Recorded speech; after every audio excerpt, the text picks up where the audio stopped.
Good morning friends, welcome back to my channel struggler friends ज्ञान।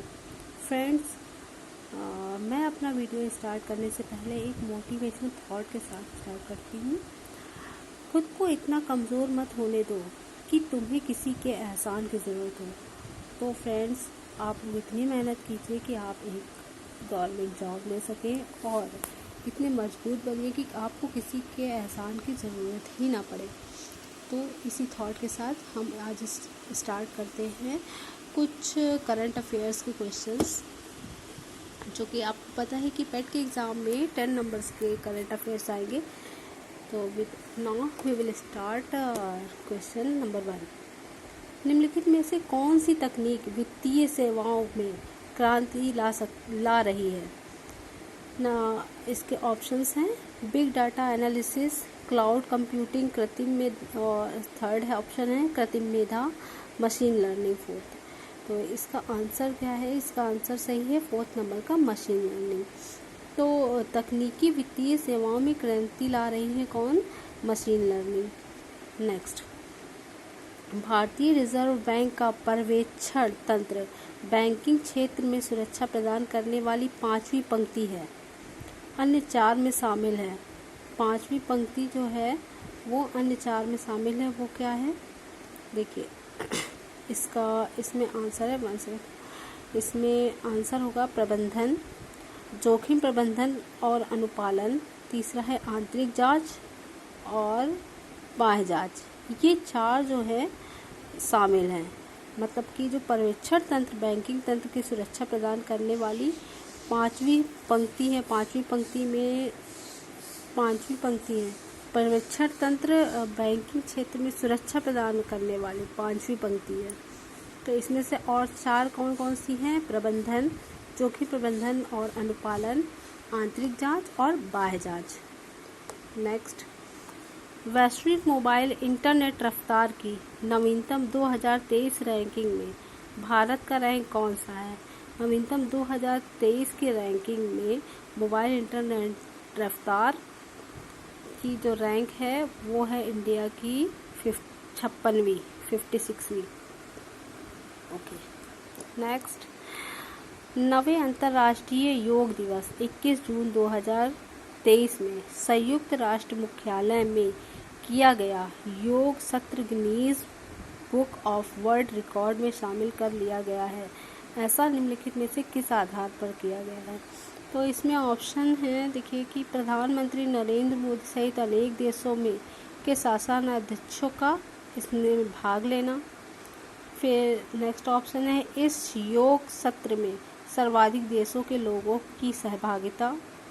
Third है संयुक्त राष्ट्र के सभी पदाधिकारियों सहित सुरक्षा परिषद के सभी सदस्य देशों की प्रतिनिधियों की सहभागिता। फोर्थ ऑप्शन है प्रधानमंत्री नरेंद्र मोदी के साथ अमेरिकी राष्ट्रपति, उपराष्ट्रपति सहित अमेरिकी प्रशासन के शीर्ष अधिकारियों की सहभागिता। तो इसमें इसका आंसर ये है कि इस योग सत्र में सर्वाधिक देशों के लोगों की सहभागिता। तो जैसे आप मतलब कॉन्सेप्ट आप क्लियर कीजिए कि जो नवा राष्ट्रीय योग दिवस हुआ है वो 21 जून 2023 का, उसमें जो योग सत्र है तो गिनीज वर्ल्ड ऑफ रिकॉर्ड में शामिल कर लिया गया है। गिनीज वर्ल्ड ऑफ वो किस बेसिस पे हुआ है? उसका बेस है कि इस योग सत्र में सर्वाधिक देशों के लोगों की सहभागिता। नेक्स्ट,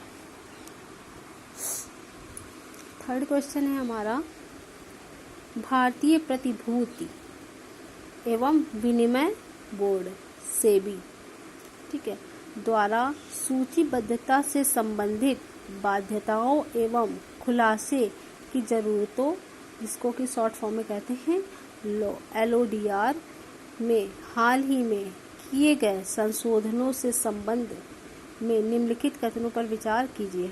ये विचार क्या क्या है?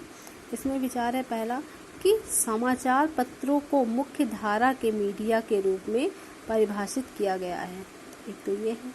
दूसरा ये है कि सोशल मीडिया प्लेटफॉर्मों को सूचना प्रौद्योगिकी नियमों के तहत मध्यवर्ती के रूप में उल्लिखित किया गया है।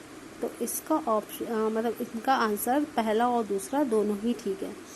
एक बार फिर रिपीट कर लेती हूँ कि भारतीय प्रतिभूति एवं विनिमय बोर्ड सेबी द्वारा सूचीबद्धता से संबंधित बाध्यताओं एवं खुलासों की जरूरतों में हाल ही में किए गए संशोधनों के संबंध में निम्नलिखित मतलब दोनों ही सही है। एक पहला ये सही है कि समाचार पत्रों को मुख्य धारा के मीडिया के रूप में परिभाषित किया गया है। दूसरा है कि सोशल मीडिया प्लेटफॉर्म है जो उनको सूचना प्रौद्योगिकी नियमों के तहत मध्यवर्ती के रूप में उल्लेखित है। सोशल मीडिया वो मध्यवर्ती हैं और जो समाचार पत्र हैं वो मुख्य धारा की मीडिया के रूप में परिभाषित किए गए हैं। नेक्स्ट, मिस्र का सर्वोच्च सम्मान ऑर्डर ऑफ नील हाल ही में किसे प्रदान किया गया है? देखो, ये जो है ये ऑर्डर ऑफ नील है, ये विश्व का सर्वोच्च सम्मान है और ये जो है ये दिया गया है भारत के प्रधानमंत्री नरेंद्र मोदी जी। नेक्स्ट, भारत के भुगतान संतुलन के चालू खाते के संदर्भ में निम्नलिखित कथनों पर विचार कीजिए। पहला कथन है कि वर्ष 2022 और 23 के चौथे त्रैमास मतलब जनवरी से लेके मार्च तक के जो 3 महीने हैं इनमें चालू खाते घटकर 1.3 अरब अमेरिकी डॉलर रह गया है, जो सकल घरेलू उत्पाद का 0.2% है। ठीक है। सेकंड है, इसका सेकंड ऑप्शन है वर्ष 2022-23 में चालू खाते का घाटा वर्ष 2021 और 22 के सापेक्ष बढ़कर 67 अरब अमेरिकी डॉलर हो गया है, जो सकल घरेलू उत्पाद का 2% है। तो इसका आंसर है दोनों ही ठीक है। ओके, मतलब दोनों ही कि 22 और 23 में जो चौथा त्रैमास था उसमें जो चालू खाते हैं वो घट के 1.3 अरब अमेरिकी डॉलर रह गया है, जो कि सकल घरेलू उत्पाद का जो है 2.2% है। और जो 22 और 23 में चालू खाते का घाटा हुआ है वो 21 और 22 के सापेक्ष बढ़ गया है, बढ़कर 67 अरब अमेरिकी डॉलर हो गया है, जो सकल घरेलू उत्पाद का 2% है। ऊपर 0.2% और नीचे 2%। नेक्स्ट क्वेश्चन, वित्त वर्ष 2022 और 23 में भारत के भुगतान संतुलन का चालू खाते का घाटा कितना रहा है? वित्त वर्ष 22 और 23 में भारत के भुगतान संतुलन के चालू खाते का घाटा कितना रह गया है? अब इसमें ऑप्शन देखिए, 38.7 अरब अमेरिकी डॉलर, 46.5 अरब अमेरिकी डॉलर एंड 63.0 अरब अमेरिकी डॉलर और 69.7 अरब अमेरिकी डॉलर। तो इसका आंसर है हमारा 63.0 अरब अमेरिकी डॉलर। जो हमारा 22 और 23 भारत के भुगतान संतुलन में चालू खाते का जो घाटा है वो रह गया है कितना? 63 अरब अमेरिकी डॉलर। नेक्स्ट क्वेश्चन, समान नागरिक संहिता यूनिवर्सल सिविल कोड के संदर्भ में निम्नलिखित तथ्यों पर विचार कीजिए। जो समान नागरिक संहिता है उसके लिए कुछ तथ्य दिए हुए हैं, ये कौन कौन से हैं देखिए। पहला तथ्य है, समान नागरिक संहिता का उल्लेख भारतीय संविधान के अनुच्छेद 44 में है। दूसरा, समान नागरिक संहिता को न्यायालय द्वारा लागू किया जा सकता है। तीसरा है, राज्य से अपेक्षा की जाती है कि वह देश में समान नागरिक संहिता लागू कराने के लिए प्रयास करेगा। चौथा है, समान नागरिक संहिता लागू करने वाला गोवा देश का पहला राज्य है। तो इसका आंसर जो है वो है तीसरे नंबर, मतलब थर्ड, कि राज्य से अपेक्षा की जाती है कि वह देश में समान नागरिक संहिता लागू कराने के लिए प्रयास करे। क्वेश्चन नंबर 10, समाचार की सुर्खियों में रहा कखोवका जलाशय निम्नलिखित में से किस देश में? कखोवका जलाशय जो है वो कहाँ पर है? यूक्रेन में है। नेक्स्ट क्वेश्चन नंबर 11, संघाई सहयोग संगठन के बारे में निम्नलिखित कथनों पर विचार कीजिए। इसमें जो है निम्नलिखित कथन दिए हैं संघाई सहयोग संगठन के बारे में। तो ईरान इस संगठन का सबसे नया सदस्य है, जिसे 2023 में SCO की पूर्ण सदस्यता प्रदान की गई है। दूसरा विचार है कि भारत की अध्यक्षता में SCO के 23वां शिखर सम्मेलन 4 जुलाई 2023 को संपन्न हुआ है। थर्ड है टूवर्ड्स अ सिक्योर SCO 23वें शिखर सम्मेलन का थीम था। और भारत संघाई सहयोग संगठन का संस्थापक सदस्य है।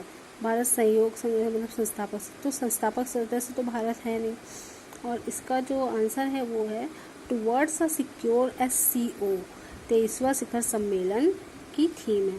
23वें, अब क्वेश्चन इस तरह से भी आ सकता है 23वें शिखर सम्मेलन की थीम क्या है, तो कुछ ऑप्शन दे दें और उसमें आपसे पूछे तो आपको ये पता होना चाहिए कि towards a secure SCO is a answer for the मतलब जो संघाई का 23वां शिखर सम्मेलन हुआ है उसकी theme towards a secure SCO है।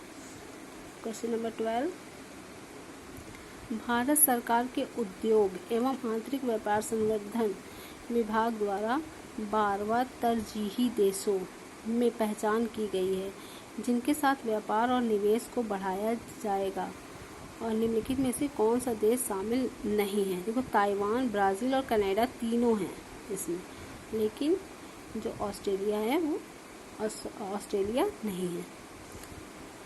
क्वेश्चन नंबर 13, भारत में बैडमिंटन खिलाड़ी लक्ष्य सेन किसे हराकर कनाडा के ओपन सुपर 500 प्रतियोगिता जीती है। तो ये जीती है ली सिंग फेंग, जो कि चाइना के हैं। चाइना के ली सी फेंग ने लक्ष्य सेन,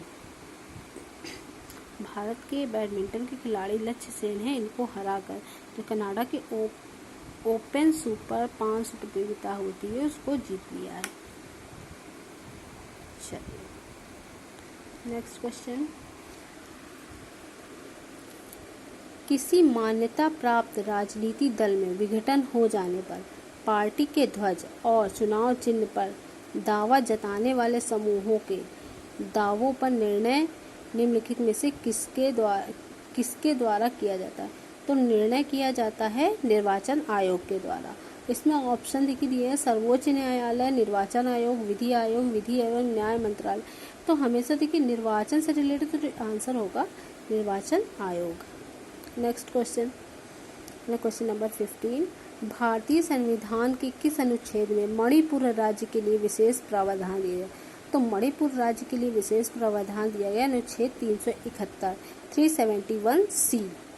देखिए ABCD इसमें भी कंफ्यूजन, तो आप लोग क्लियर कट याद करिए 371C के लिए। ओके फ्रेंड्स, तो ये 15 क्वेश्चन आपके GS के। आप ये 15 क्वेश्चन इतना पक्का रट लीजिए कि आपको कहीं से भी पूछे तो आप बता सकें। तो अब 15 क्वेश्चन हो गए हैं, तो मैं अपने वीडियो को यहीं पे करती हूँ, और नेक्स्ट टाइम जो है फिर आगे से मैं 15 क्वेश्चन और GS के करूँगी। ओके, आप लोग पढ़ाई में लगेंगे। Bye bye, take care and लगे रहो, बढ़े रहो। Bye bye. जानकारी अच्छी लगे तो मेरे चैनल को सब्सक्राइब कीजिए और लाइक कीजिए। Thank you so much.